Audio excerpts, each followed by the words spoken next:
साथियों, स्वागत है आप सभी का। कैसे हैं आप सभी लोग? बढ़िया होंगे, उम्मीद करता हूँ सभी अच्छे होंगे। चलिए शुरू करते हैं आज के सेशन को। यूनिट फर्स्ट का आज लेक्चर थर्ड है, यानी तीसरा लेक्चर होगा, जिसमें हम लोग पिछले सेशंस में पूरा पाषाण काल को लगभग कवर कर चुके थे, कंप्लीट कर चुके थे। अब हम लोग बात करेंगे ताम्र पाषाण काल की। ताम्र पाषाण काल जो कि मध्य प्रदेश के विशेष तौर पर कुछ क्षेत्रों में इसके साक्ष्य प्राप्त होते हैं, जैसे कि मालवा का जो क्षेत्र है विशेष तौर पर नावदा टोली, नागदा, कायथा, आवरा और एरण, इन जगहों को विशेष तौर पर ताम्र पाषाण कालीन स्थल के रूप में आप लोग ध्यान रखिएगा। इसे चैल्कोलिथिक पीरियड भी कहा जाता है। साथियों, विशेष तौर पर जो यहाँ पर ध्यान देने वाली बात है वो ये है कि इन जगहों पर जब उत्खनन किया गया तो इन जगहों से कुछ मृदभांड प्राप्त होते हैं। ये धातु के निर्मित मृदभांड होते हैं, या जो बर्तन होते हैं ये धातु के निर्मित बर्तन होते हैं। यहाँ पर लगभग 1869 में जबलपुर में एक कुल्हाड़ी प्राप्त होती है। 1869 में एक कुल्हाड़ी प्राप्त होती है, जिससे हमें किसी धातु की जानकारी हुई, और वो थी तांबा और टिन। तो तांबा और टिन की जो कुल्हाड़ी थी, जो धातु से निर्मित कुल्हाड़ी थी, उसको हमने जबलपुर से प्राप्त किया है। यहाँ पर इसके अलावा वर्ष 1970 में बालाघाट, जो आप जानते हैं, वहाँ पर एक जगह है डोंगरिया।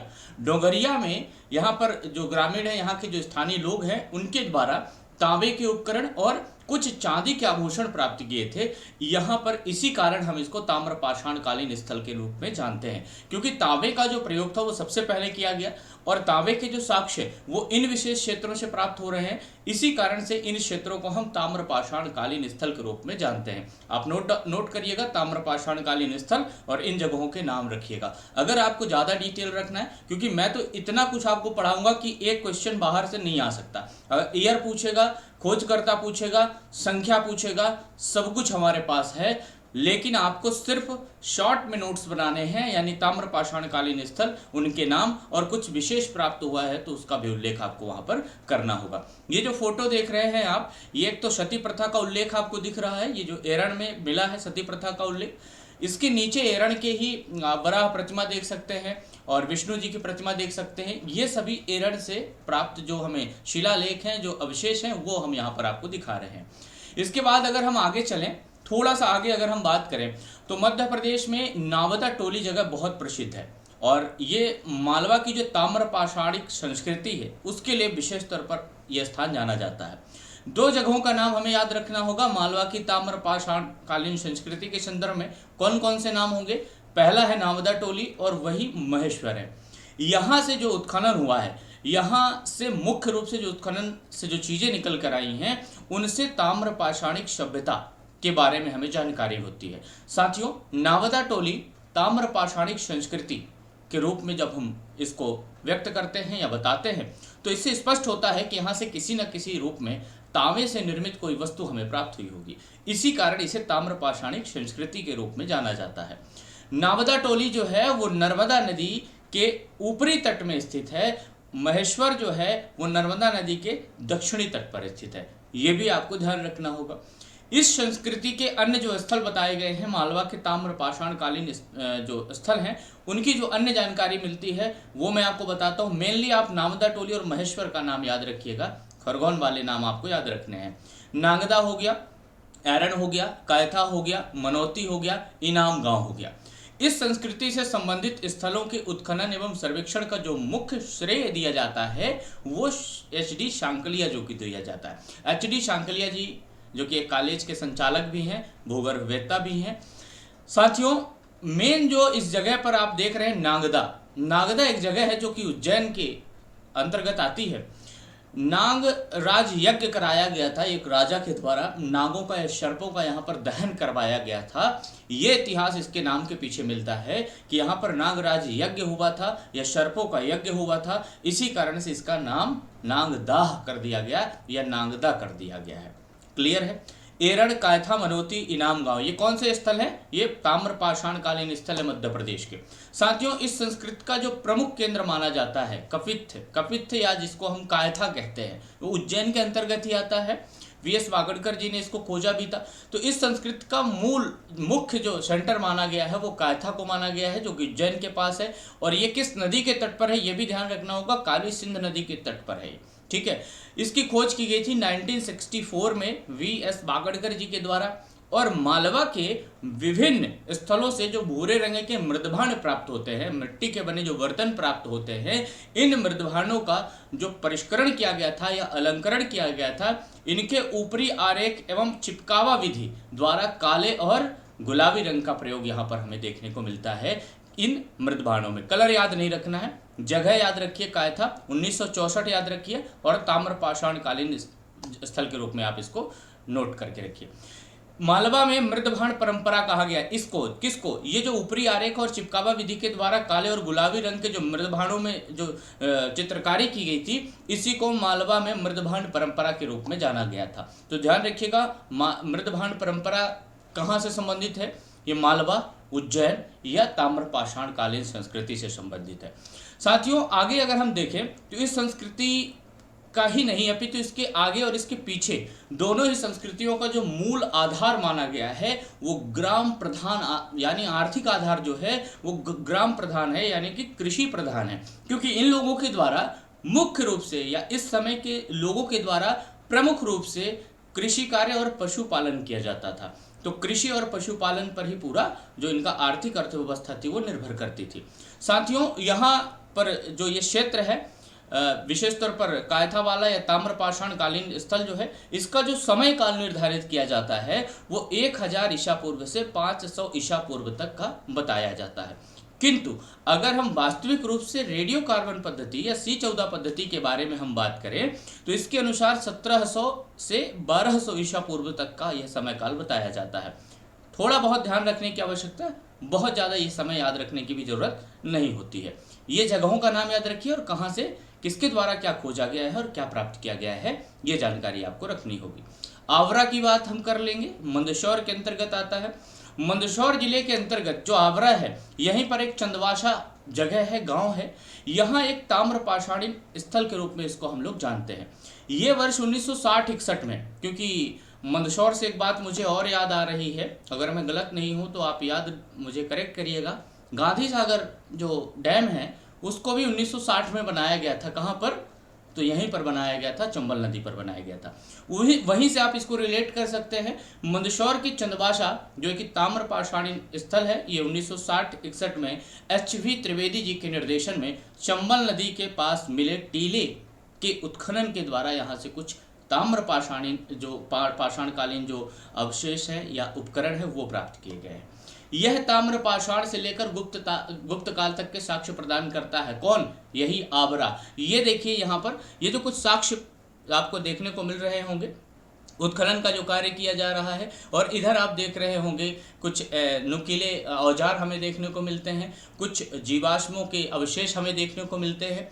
उत्खनन में मूल रूप से मकानों की जो नींव है वो फर्श है, इसके अवशेष हमें मिलते हैं। इससे यहाँ पर स्पष्ट होता है कि यहाँ पर लोगों के द्वारा या मानव के द्वारा कोई बस्ती रही होगी। साथ ही साथ यहाँ पर कुछ मछलियों की हड्डी आप देख सकते हैं, तांबे की कुल्हाड़ी और लाल काले रंग के मृदभांड, ये सभी चीज़ प्राप्त हुए हैं। किंतु जो बहुत महत्वपूर्ण बात होती है यहाँ पर जो निकल कर आती है वो ये है कि एक मिट्टी मुद्रांक यानी मिट्टी पर लिखा हुआ कुछ है, मिट्टी पर मुद्रण किया गया है, उस पर लिखा है अपराय।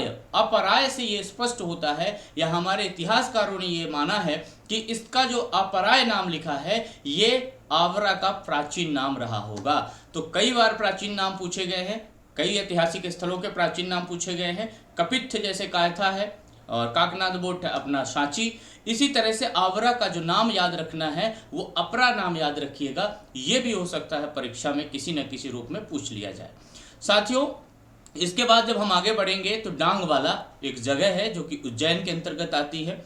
यह भी ताम्रपाषाण कालीन स्थित ये स्थल है। यह उज्जैन में है और लगभग 2000 ईसा पूर्व से लेकर परमार काल तक के जो अवशेष हैं वो हमें यहाँ से देखने को मिलते हैं। यहाँ मृदभांड, पक्की ईंट जो पक्की ईंट होती है पक्की मिट्टी के स्वरूप में, यहाँ से वृषभ मूर्ति तथा तश्तरियाँ और अन्य कई जीव जंतुओं के हमें अवशेष मिलते हैं, हड्डी प्राप्त होती है। और यहीं से यज्ञशाला, हवन सामग्री, ब्राह्मी लिपि की मुद्रा और गुप्तकालीन मुद्रा भी हमें देखने को मिलती है। साथियों, जो ब्राह्मी लिपि की मुद्रा है और गुप्तकालीन जो मूर्ति है वो आप यहाँ पर फोटो में साफ देख सकते हैं। ये एक मुद्रा आपको दिख रही है और एक तरफ आपको एक मूर्ति दिख रही है। ये डांगवाला जो कि उज्जैन के अंतर्गत आता है। साथियों यहाँ पर मैं आपको पिछले पीडीएफ का जो पासवर्ड है वो बताना चाहूँगा, आप लोग नोट डाउन कर लीजिए। जो अभी हमने पिछले 2 सेशंस किए हैं उसका जो पासवर्ड है, पहली पीडीएफ का पासवर्ड है 1379 और दूसरी का है 1436। ये पासवर्ड आप यूज करेंगे तो आपको वो पीडीएफ ओपन हो जाएगा और आप आसानी से अपने नोट्स और रिवीजन के लिए उसका यूज कर सकते हैं। साथियों अगर हम आगे आए, कायथा बहुत इंपॉर्टेंट है। मैं आपसे क्वेश्चन भी यहाँ पे ड्रॉप कर रहा हूँ, आप मुझे बताइए कि वराहमिहिर जी को आप जानते होंगे। वराहमिहिर जी का जन्मस्थल कहाँ है? मध्य प्रदेश में किस जगह पर वराहमिहिर का जन्मस्थल माना जाता है? कायथा जो कि वर्ष 1965-66 में विक्रम विश्वविद्यालय जो कि उज्जैन में स्थित है, आप जानते हैं 1958 में इसको स्टैब्लिश किया गया था विक्रम विश्वविद्यालय को। इसी विक्रम विश्वविद्यालय के विभाग अध्यक्ष और एक पुरातत्ववेत्ता जो श्री वी.एस. वागड़कर जी, जिनको आप जानते हैं, इनके निर्देशन में यहाँ पर उत्खनन का कार्य 1965-66 में किया गया था। और इस कार्य में जो विशेष भूमिका निभाई थी वो Deccan college research institute Pune, जिसके संचालक कौन है? तो सांकलिया GHD सांकलिया जी हैं। ये Deccan college of research institute, इसके संचालक। श्री वागड़कर ने कायथा की खोज की और इसका नाम कायथा सभ्यता रख दिया। रेडियो कार्बन विधि के अनुसार इस सभ्यता का जो समय काल बताया जाता है वो समय काल है दोस्त लगभग 2200 ईसा पूर्व से 2000 ईसा पूर्व का। उज्जैन से थोड़ी ही दूर है, काली सिंध नदी के तट पर स्थित है। प्राचीन नाम कपित्थ है। यह ताम्र युगीन स्थल के रूप में जाना जाता है। साथियों यहाँ पर जो कायथा है वो 3 विशेष तौर पर संस्कृतियों के रूप में जाना जाता है। एक कायथा संस्कृति, एक आहड़ संस्कृति और तीसरी है मालवा संस्कृति। ये कायथा से जो कुछ मोटे और मजबूत ब्राउन स्लिप्ड वेयर मृदभांड प्राप्त हुए, ये आप देख सकते हैं यहाँ पर, ये भी बहुत इंपॉर्टेंट हो जाता है। इनमें काले और भूरे रंग से चित्रकारी की गई है और तांबे की पशु आकृति भी यहाँ से हमें प्राप्त होती है। इसी कारण जब भी हमें तांबे का कोई अवशेष मिलता है या उससे निर्मित कोई वस्तु हमें मिलती है तो ये स्पष्ट होता है कि यह स्थल ताम्रपाषाण कालीन स्थल होगा। तो क्लियर करिएगा, यहाँ से जो भी जो अवशेष प्राप्त हुए हैं, विशेष तौर पर ब्राउन स्लिप्ड वेयर जो मृदभांड है वो हमें यहाँ से प्राप्त होता है। इसका जो उत्खनन था या इसकी जो खोज थी 1965-66 के समथिंग में कराई गई थी। आगे आए तो नांगदा, जिसकी मैं नांगदाह जो अभी थोड़ी देर पहले इसके इतिहास के बारे में बता रहा था, यह विशेष तौर पर चंबल नदी के तट पर स्थित है और ताम्रपाषाण कालीन यह एक स्थल है। केंद्रीय पुरातत्व सर्वेक्षण विभाग ने श्री N.R. मुखर्जी के निर्देशन में लगभग 1955-56 में यहाँ का उत्खनन कराया और यहाँ से मिट्टी की ईंटों से बनी संरचना और हाथी दांत, ये सभी चीज़ें यहाँ से प्राप्त होती हैं। लाल रंग के मृतभांड प्राप्त हुए हैं और बाहरी भागों पर काले रंग से इनमें चित्रकारी भी देखने को हमें मिलती है। ये आपका नांगदा है जो कि उज्जैन में स्थित है, ताम्रपाषाण कालीन स्थल के रूप में, इसको भी आप ध्यान रखिएगा। आगे आइए नावदा टोली। ये भारतीय उपमहाद्वीप का बहुत महत्वपूर्ण स्थल है, ऐतिहासिक स्थल है साथियों। महेश्वर के पास है, नर्मदा नदी के तट पर है और विशेष तौर पर इसका जो उत्खनन कराया गया था वो डेक्कन कॉलेज पुणे के संचालक डॉक्टर हंसमुख धीरज लाल, जिसको HD सांकलिया जी के रूप में आप शॉर्ट में जानते हैं, इनका पूरा नाम है हंसमुख धीरज लाल सांकलिया। इनके द्वारा वर्ष 1952-53 में और 1956-57 में उत्खनन कराया गया था। ये जो स्थल है नावदा टोली, ये भारतीय उपमहाद्वीप का सबसे विस्तृत उत्खनित ताम्रपाषाण कालीन स्थल के रूप में जाना जाता है, जहां से कई झोपड़ी नुमा वृत्ताकार घरों के साक्ष्य प्राप्त होते हैं। जैसे आप सिंधु घाटी सभ्यता में देखेंगे, ग्रिड पैटर्न देख रहे हैं, इस तरह से यहाँ पर भी नावदा टोली में जो कि खरगोन में मध्य प्रदेश में है, यहाँ पर झोपड़ी नुमा और वृत्ताकार घरों के साक्ष्य मिले हैं और सभी प्रकार के अनाज जो यहाँ पर लिखे हुए हैं, ये सभी अनाजों के भी साक्ष्य हमें यहाँ से मिलते हैं। कहाँ से? नावदा टोली से। नावदा टोली में एक टोटीदार पात्र मिला है, इसके ऊपर एक व्यक्ति है या कोई भी हो सकते हैं, जिनको हम लोग आदिम रुद्र कह रहे हैं। इनमें बालों को बिखेरे हुए या उड़ते हुए बालों की आकृति दिख रही है जो कि एक पुरुष की है और इसकी तुलना विद्वानों ने आदिम रुद्र से की है। तो ध्यान रखिएगा कि नावदा टोली से आदिम रुद्र की प्रतिमा भी प्राप्त की गई है। ये खरगोन जिले के अंतर्गत आता है। साथियों आगे अगर हम बात करें एरन सागर की, बहुत महत्वपूर्ण स्थल है मध्य प्रदेश में ऐतिहासिक दृष्टिकोण से। पूरे विश्व में, पूरे भारत में और पूरे मध्य प्रदेश में यह स्थल सती प्रथा के उल्लेख के लिए सबसे ज़्यादा जाना जाता है। स्वभोग नगर के रूप में आप इसका नाम जानते होंगे। साथियों, यह सागर के पास है, सागर जिले के अंतर्गत आता है। इसका प्राचीन जो नाम है वो एरिकिन नाम बताया जाता है या इतिहासों में इसका उल्लेख मिलता है। ताम्रपाषाण कालीन स्थल है और सागर विश्वविद्यालय के प्रोफेसर कृष्ण दत्त वाजपेयी जी के निर्देशन में 1960-61 में यहाँ पर उत्खनन कराया गया था। और जो वर्तमान एरन है, जिसे स्वभोग नगर कहा जाता था, यह वीना, जिसका प्राचीन नाम वेंडा था, उस नदी के दक्षिणी तट पर एक टीले में स्थित है। ध्यान रखिएगा कौन सी नदी है एरन के बगल में, या एरन किस नदी के तट पर है, वेंडा या वीना नदी के तट पर है। पूछे जा सकते हैं प्रश्न, किसी भी डायमेंशन से किसी भी तरह से कोई क्वेश्चन पूछा जा सकता है। साथियों, यहाँ से काले, लाल चित्रित काले मृदभान, तांबे की आदिम कुल्हाड़ी, यहाँ से गोलाकार सोने का टुकड़ा, शंख की चूड़ियाँ और गोल चूल्हा आदि चीज़ें प्राप्त की गई हैं। ये आप यहाँ पर वराह प्रतिमा देख सकते हैं एरन सागर से संबंधित। आगे आए, वेशनगर विदिशा। आप जानते हैं शत्रुघाती का शासन हुआ करता था। साथियों, वेशनगर जो विदिशा है यह ताम्रपाषाण कालीन स्थल के रूप में जाना जाता है और इसका जो उत्खनन था वो D.R. भंडारकर के निर्देशन में किया गया है। यह कार्य कई चरणों में हुआ है, कई बार यहाँ पर उत्खनन किया गया।